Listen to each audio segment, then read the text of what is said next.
Hi everyone. Welcome back to a new episode. Um, Today we are plugging along with um, recapping and reviewing 100 Days to Indy. Today we are into episode 5, which means we are close to the end. Um, but yeah, I think we should get right into it. This episode, they packed in so much into an hour. I literally have so many notes, so we go. Um, so this episode was titled The Road to the 500, which very appropriate. Um, it really started off and hit me all in the emotions, all in the feels. Especially now because of what has happened. Basically, it started with Stefan Wilson, and I do want to say, since our last episode, um, obviously we did find out that he had a fractured vertebrae and he has had surgery. He is starting his road to recovery, so I wish him a quick recovery and we can't wait to see him back on track next year for the 2024 Indy 500. Um, but because of that, obviously, he couldn't participate, and there were multiple names being thrown around about who the media and the fans thought could potentially replace him. And they did end up going with Graham Rahal. So Graham does, get to be on track and participate in this race. It's not the way that anyone wanted it to happen, but he will be there. He will be starting at the back as per the rules. But, we shall see how that unfolds. Um, but back to the show. The first thing we see is Stefan Wilson, and he talked about just kind of how much racing meant to him and to his family.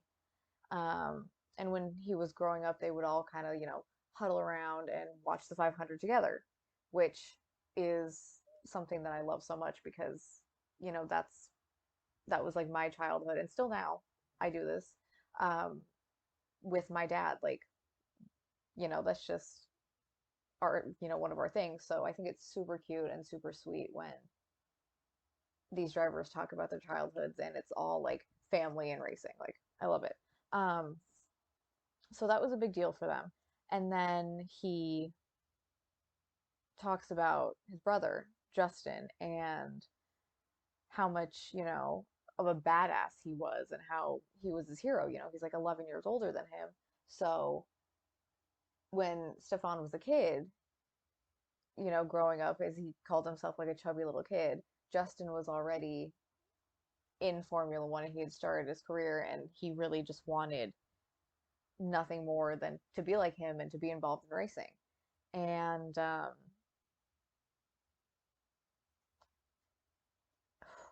he talked about how what, kind of what helped him with the loss was to continue on and to try and win the Indy 500 for his brother. And I think especially now, just like with the timing of everything that happened, that one really hit me in the feels, and I was just like watching it, like, oh my god, the emotions. But it's one of those things where he's such a nice guy, and you just want the best for him. You can't help but want the best for him. And I really hope that, one day he does get the opportunity to win this race because I know how much it means to their family. Um, so this episode did feature quite a few people, which in this kind of, what they were doing, just like preparing for the 500, it made sense. It wasn't in like a weird, like jumpy way, but I think they handled it well. Um, so then we went to Catherine Legg, and she kind of started talking about kind of how it all started for her. And She said when she was like 9 years old, her dad found a local kart track and started racing himself. And she said she like begged and begged to join him and she wanted to do it. And so that year for Christmas, he bought her a cart. Um, and that was obviously a very good decision since, in her career, she's driven like everything. It's been so diverse. And she's done really well for herself and continues to do well for herself. Um, she made a really interesting point, at least I thought it was interesting, how she said there's not one time when she's in the race car that she thinks about being the only woman in the field or wanting to be the best woman or anything related to gender.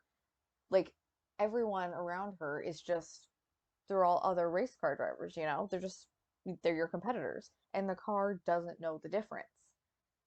And to me that really kind of like struck a chord because even with all of the women that are out there competing in motorsports, they really,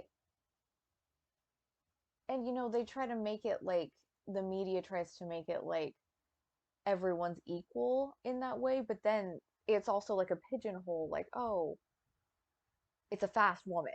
It's not just like it's the fastest driver and that kind of thing. So it's a little bit, I notice, especially with like open wheel. I don't think, at least for me, so much. I've noticed it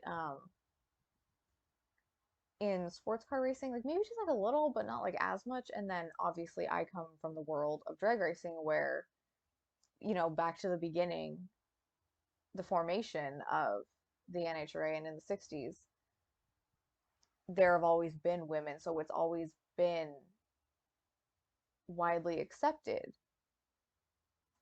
And so that really doesn't exist. Like it'll exist in the way where it's like Camry Crusoe's the second woman to win in Pro Stock. But that's just like a history fact. On any other day, she's just the fastest driver. But you really do see a lot of how kind of like backwards it is and slightly contradictory. Um,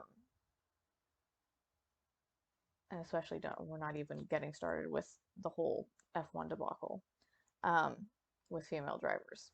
But it really is, it's kind of unfortunate because they make the whole thing of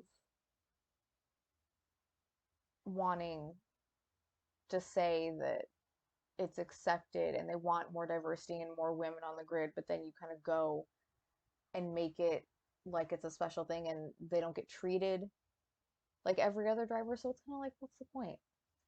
Like, you want it for, now this is for F1 especially. They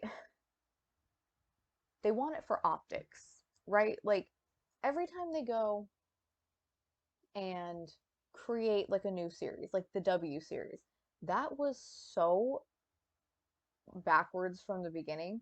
And the way they structured it was it didn't matter if you won every single race and won a championship, you didn't have enough super license points to go and do anything else. And now they have the F1 Academy. And the way that they made such a huge deal about that, but there wasn't a way to they couldn't figure out a way to live stream it. I can do this whole thing from my phone in my car if I wanted to. Like, you have money to figure out a live stream situation. It's just so backwards. Like, they want to create these initiatives to make it seem like they care about women in motorsports and in their sports. But then they make it so they can't go anywhere. It's only for optics. And I think the more that people kind of start realizing that because they make it blatantly obvious, then the more they can, I don't, not necessarily put pressure, but the more the issue can be raised because it's just like, oh, well, that sucks that, you can't figure out a way to do it. But it's like, no, it's very obvious. Um, but a little sidetrack there. Uh, But like I said, back to this. Um, but I think IndyCar does a good job of not making a big deal about it in that way because yes, like Catherine Legg is the only female in the field, and yes, she is the fastest female in IndyCar history. But they all see her, everyone around her, all those 32 other drivers, she's just someone else on the grid. And that's how it should be. Absolutely how it should be. And I think speaking as a woman in motorsports, um, and Danica Patrick kind of echoed this on the show too. She doesn't care, and I don't care necessarily. It doesn't matter that they're a woman. It's, are you a good driver? Do you have a good personality? Are you good to be around? If the answer is yes to all of those things, then great. Then you're just another driver. Like, you're awesome. Be that. Like, it doesn't need to be this whole big thing. And I don't think there's any other women that are out there. I mean, there might be, but I don't know any that are out there trying to get into motorsports to just with the goal of being like the Mother Teresa for women in motorsports. It's just not really a thing. But we need to just, in some aspects, media wise, kind of scrap all those extra things. Just let them be on the grid as other drivers. If there's like a historical thing that's happening, like being the fastest woman in IndyCar, yes, absolutely, that is so cool. Like, you have that distinction and that's awesome. But after that, just another driver on the grid, and that's how we all want to be treated. So we roll on.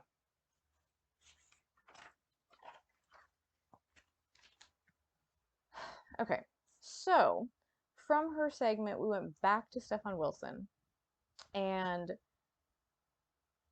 the first thing I noticed is that he has a dog that is small and adorable, and his name is Enzo. I love that. Um, but he lives in Colorado, and he talked about how he moved to Colorado to be part of Justin's daughter's lives because Justin passed when they were so little, and Steph wanted to make sure that they have not only like that strong like male family figure, but that they have a connection to the sport so they can know who their dad was. And I was literally, I'm gonna start like getting emotional thinking about it again because that's like the sweetest thing. Like, this man is so unselfish and he just deserves the world. And you could see just how much those girls love him. Literally, I'm like, you guys see this? I'm getting so emotional. I don't even understand. Oh my god. Okay. I think I've only ever cried on the show once and it was from laughter, but these are like actual, like, emotional tears. I don't know what's happening. Anyway, so from that, they moved on to the Indy Open test that took place in April. And it's hugely important for everyone, but especially for the one-off drivers, because this is going to be their car for the 500. So you got to like get the most out of it that you can going into the month of May. And off the trailer, um, Stefan Wilson was strong, and we saw that in his qualifying effort. He did end up qualifying well for this race. Um, and Catherine had a few hiccups during the open test, which I think also kind of showed themselves during qualifying. Um, but yeah, there was just like a little section. That was that little section on the open test. And then we went into packing the bus for a bunch of people. So what these drivers do, not everybody lives in Indy. Um, so what they do is they get a bus or they get a fifth wheel. I think Alex Flo has a fifth wheel. Latest episode, like the most recent episode of Bus Bros, they went on his in his little trailer and it's so nice. Like it was like nicer than some of the buses. I was really surprised. Um, but everybody has, their bus because you're there for a month. You are in Indianapolis for a month. And if you don't live there, I mean, even the people that live there have like their buses for, you know, but it makes so much financial sense to just get the bus because a house for a month or a hotel room for a month is going to be so expensive. So I think the bus is the best investment, but packing the bus for a whole month, that sucks.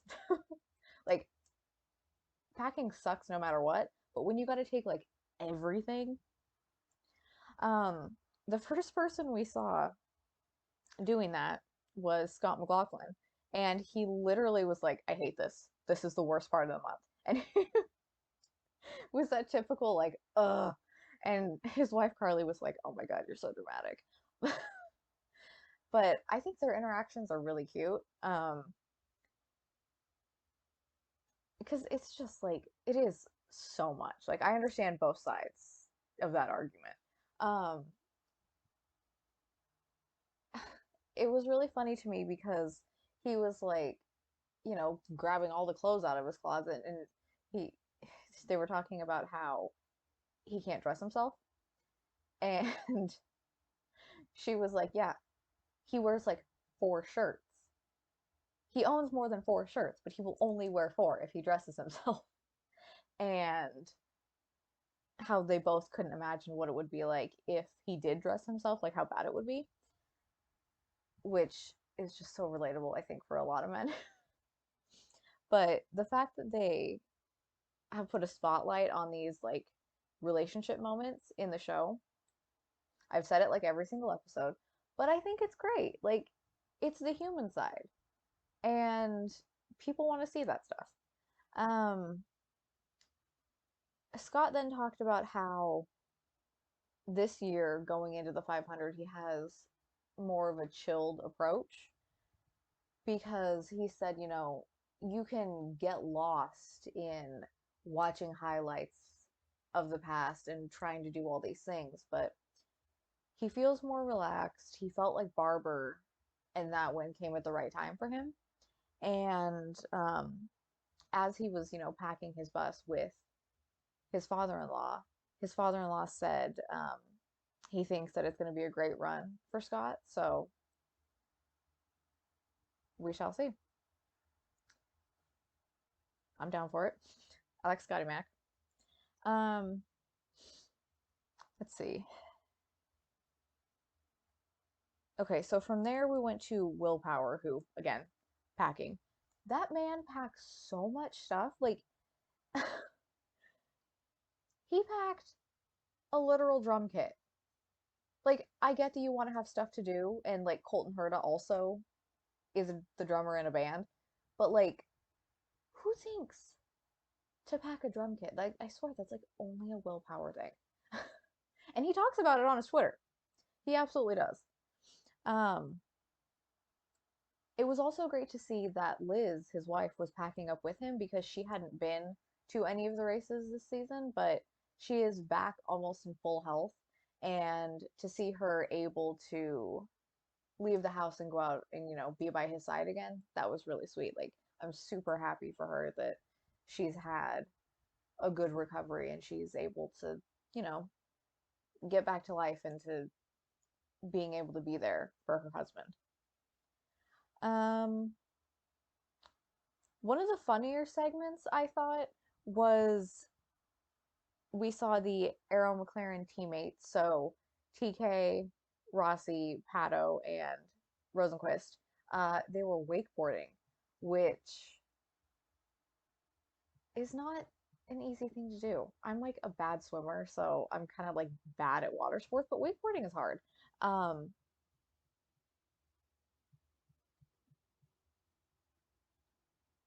Hold on.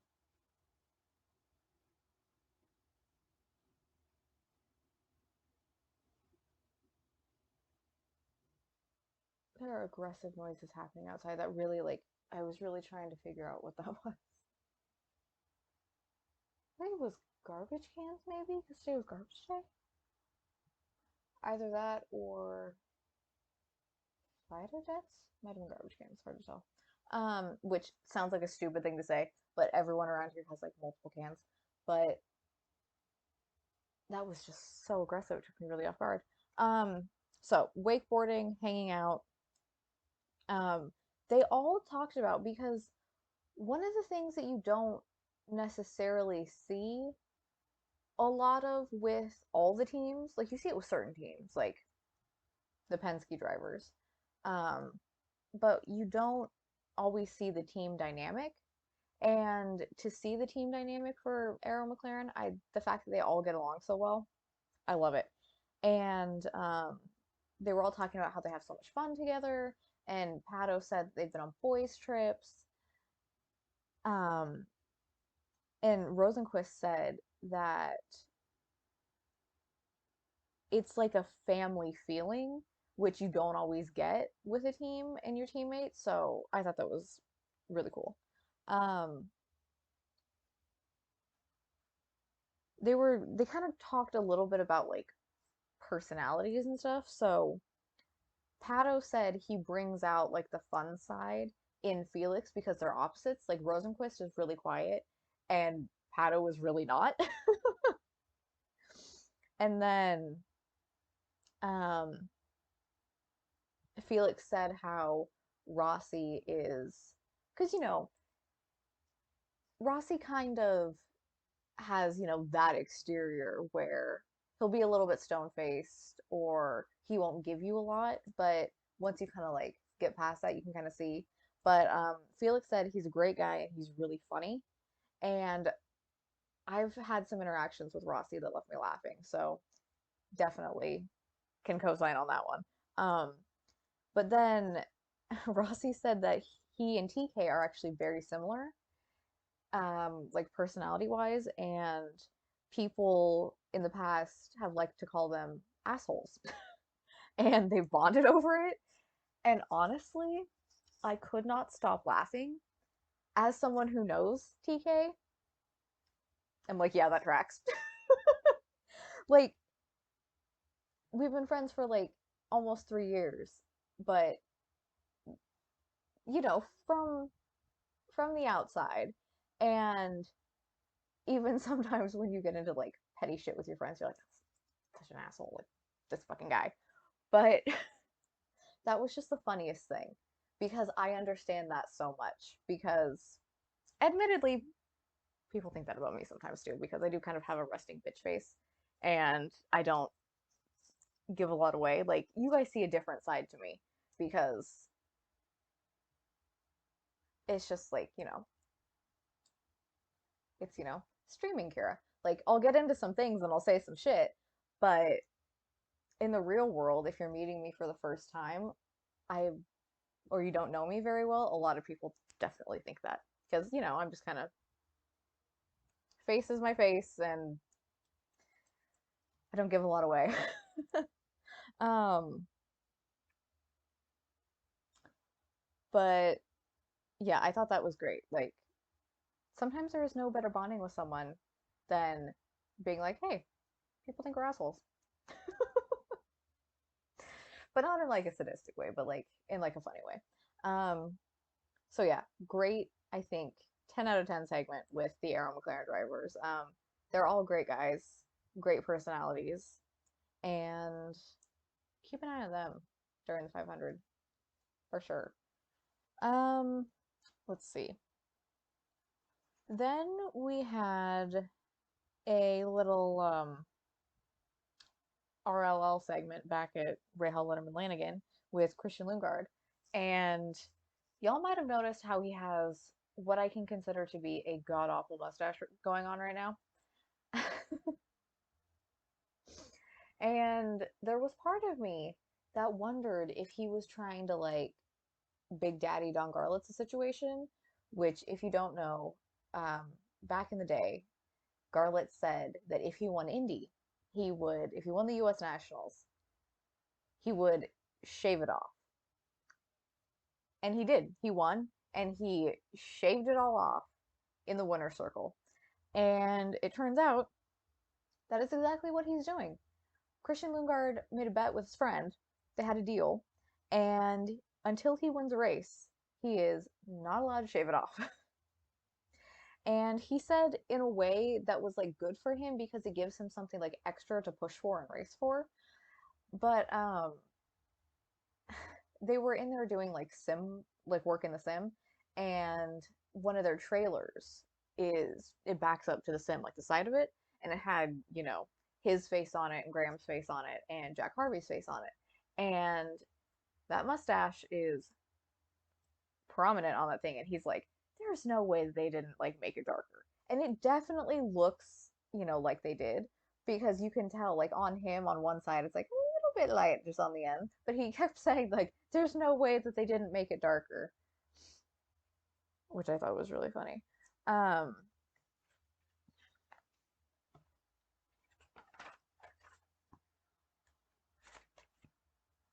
it kind of continued on a little bit with Lungard where James Hinchcliffe said that um you know, unlike some people their, rookie year. Um, like we talked about before, like Kyle Kirkwood, people like that. Lundgaard's rookie year was really kind of like promising because he did win Rookie of the Year, and it showed like the potential that he has. And Hinch thinks that Lundgaard is a star of the future in IndyCar, and I could definitely see it. Oh, I feel like I'm gonna sneeze.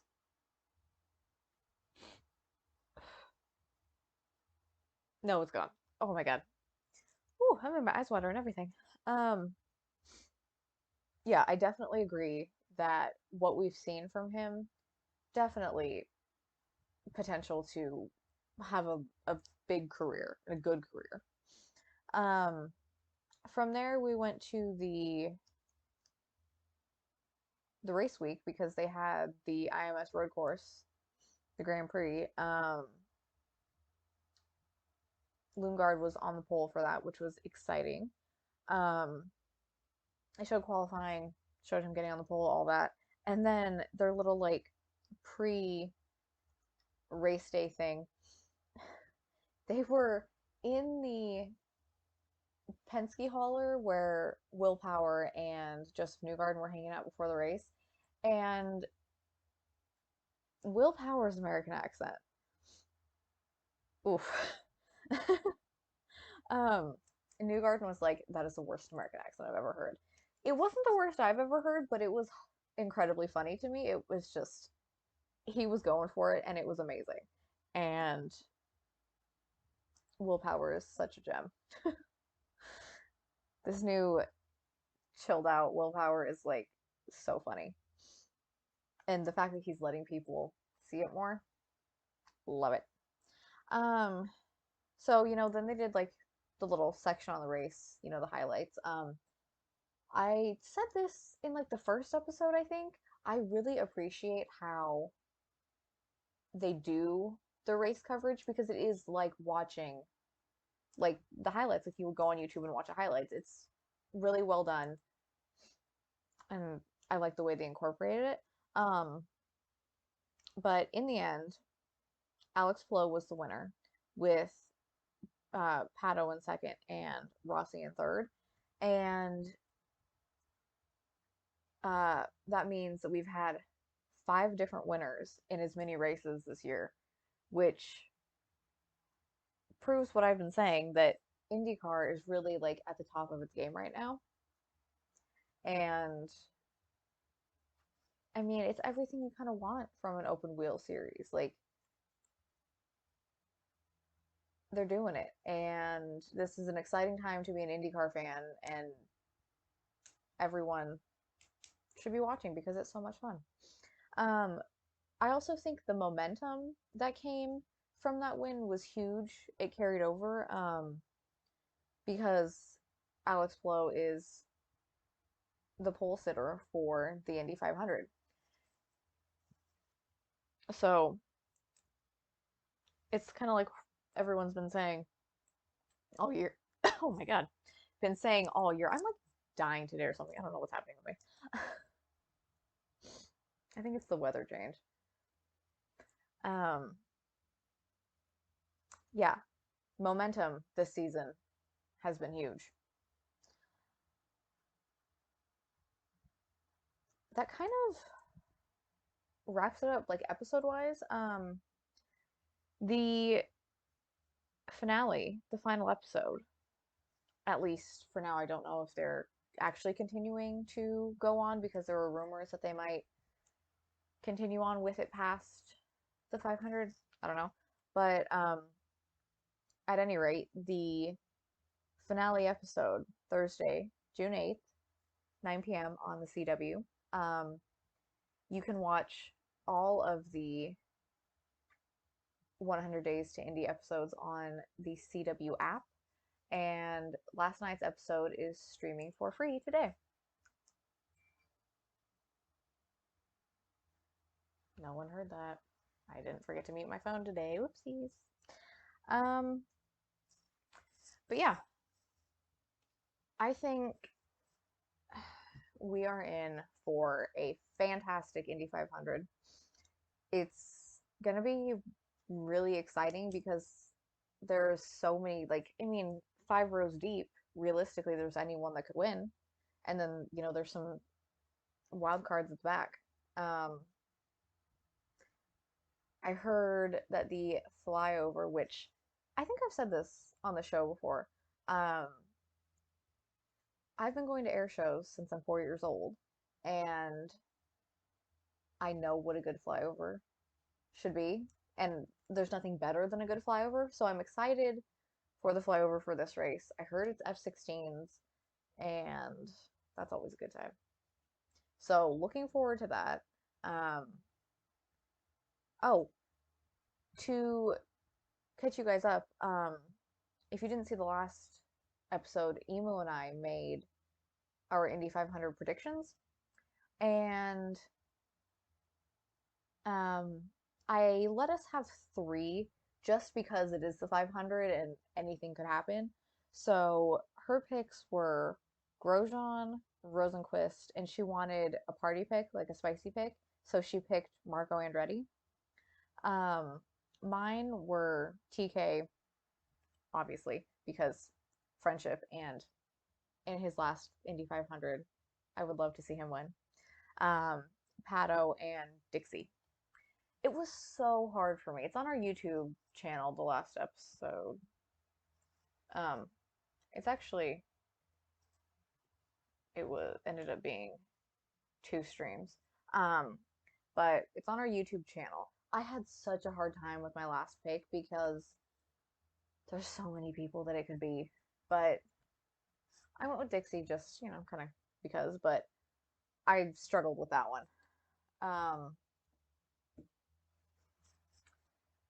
But yeah, it's gonna be an exciting day of racing for sure. You don't want to miss it. Um, but yeah, I think that's it for this one. I have had honestly, I've been having the best time doing this recap series.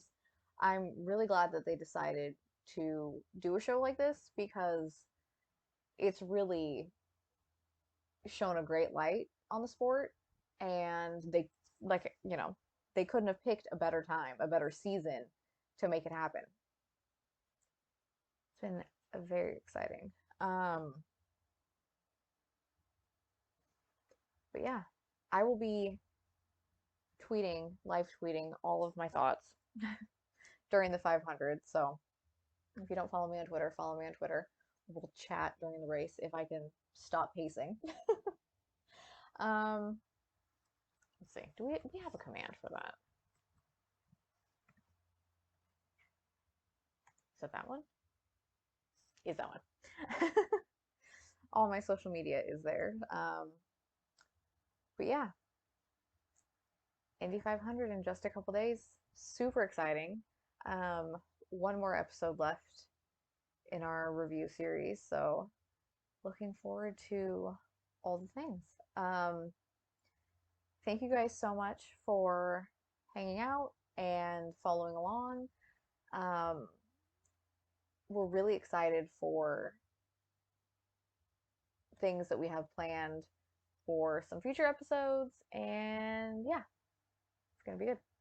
Have a fantastic weekend. Bye, guys.